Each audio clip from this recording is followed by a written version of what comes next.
tanques rusos movilizados en Donbass, la frontera que divide Rusia de Ucrania y que es considerada como la zona más inestable del mundo, y la preocupante tensión que desde el conflicto de Crimea tiene involucrada a la que es considerada una de las potencias militares más poderosas del mundo. Este conflicto partió el 2014, el cual involucra a Rusia y Ucrania, y hasta el día de hoy aún no se soluciona. El ejército ruso se ha movilizado por ese sector muchas veces, pero esta es considerada como la movilización militar más grande que ha visto Ucrania desde 2015. Además, cabe mencionar que no solo se movilizaron tropas, sino también se instalaron campamentos rusos en la zona.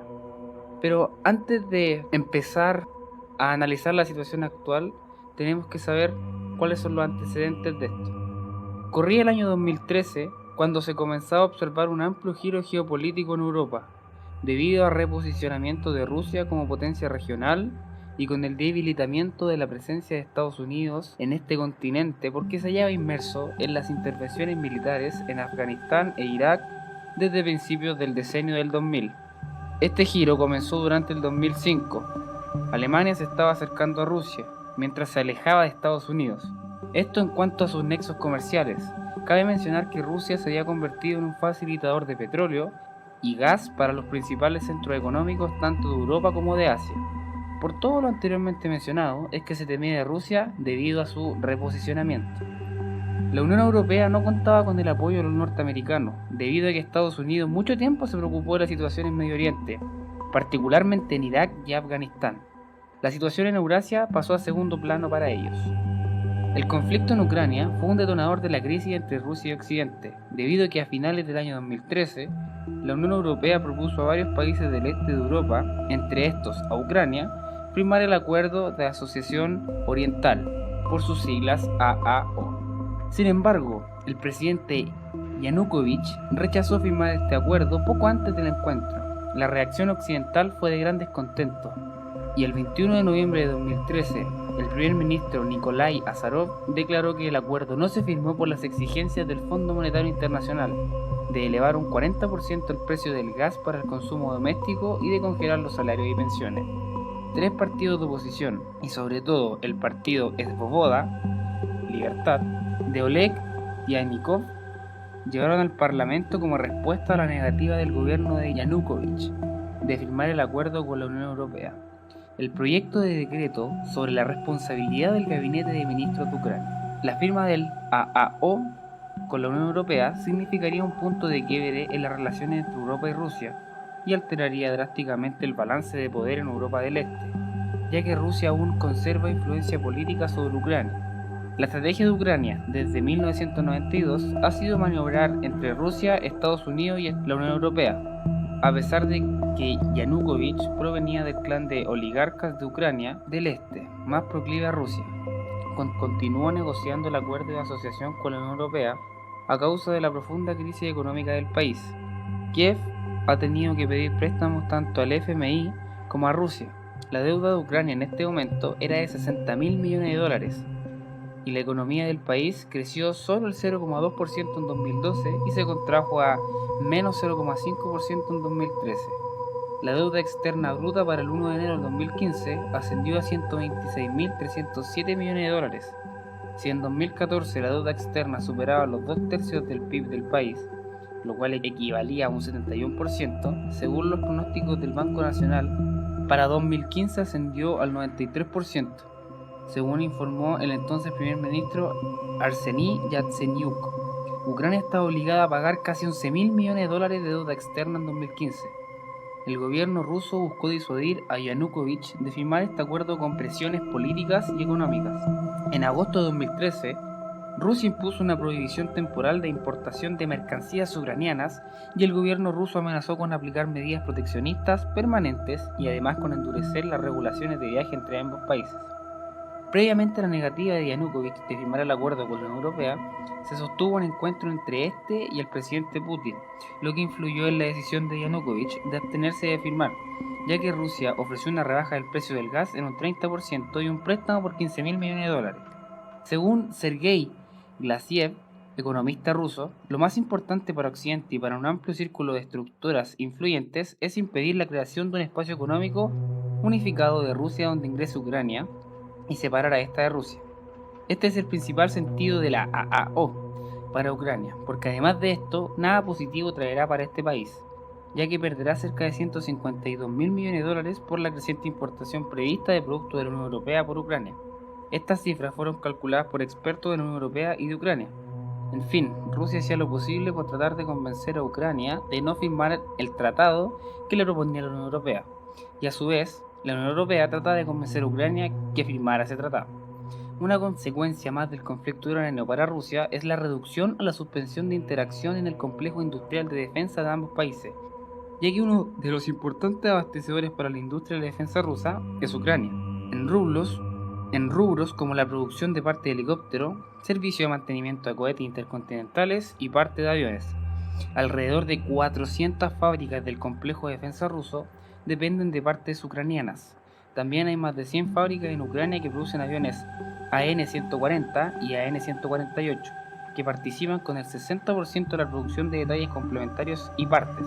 Rusia produce el 70% de los aviones, pero Ucrania posee la tecnología, sin la cual la producción de estos aviones no es posible. De esta manera, la mayoría de las fábricas de defensa de Ucrania cooperan con Rusia. El nivel de esta cooperación es más del 80%, mientras que en Europa es solo del 2,5%. Por tanto, sin la cooperación de Ucrania en este rubro, la industria de defensa rusa vería afectada su producción militar. Según el politólogo ruso Valery Korovin, la esencia del acuerdo con la Unión Europea es un objetivo geopolítico y está dirigido a separar a Ucrania de Rusia, por medio de un cordón sanitario y una zona de inestabilidad que impediría el desarrollo de relaciones económicas estrechas entre la Unión Europea y Rusia.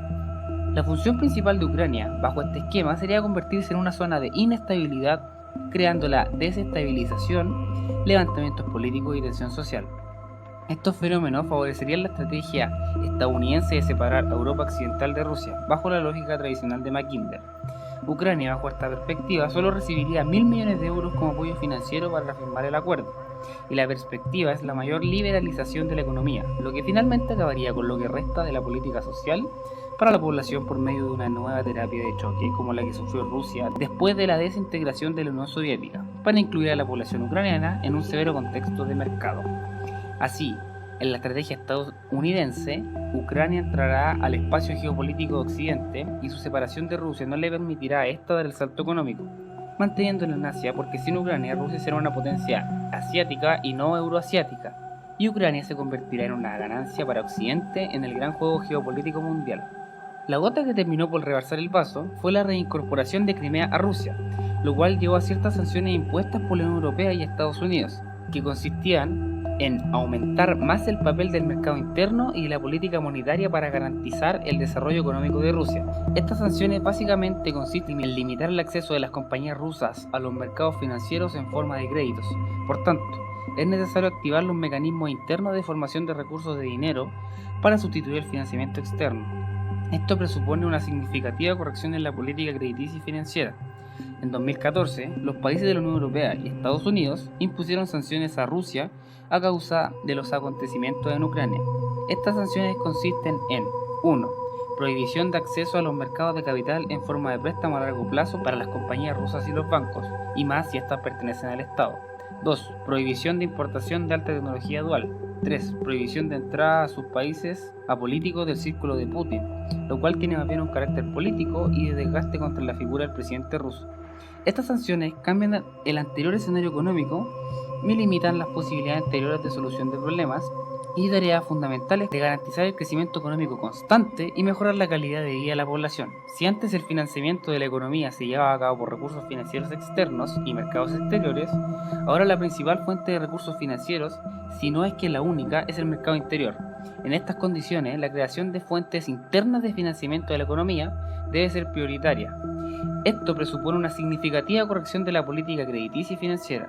Para la estrategia estadounidense y la de la Unión Europea, la separación de Ucrania con respecto de Rusia es una de sus prioridades y una estrategia puesta en práctica que lleva 20 años.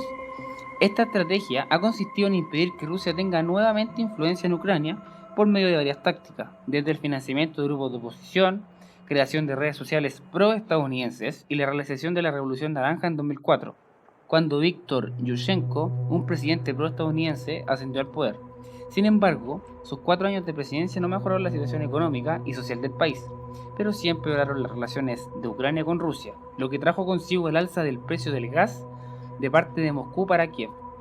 El diario alemán Süddeutsche Zeitung afirmó que Yanukovych se abstuvo de firmar el acuerdo con la Unión Europea porque como resultado de este acuerdo, el declive económico y el desempleo serían mayores, y su reelección en 2015 se vería comprometida.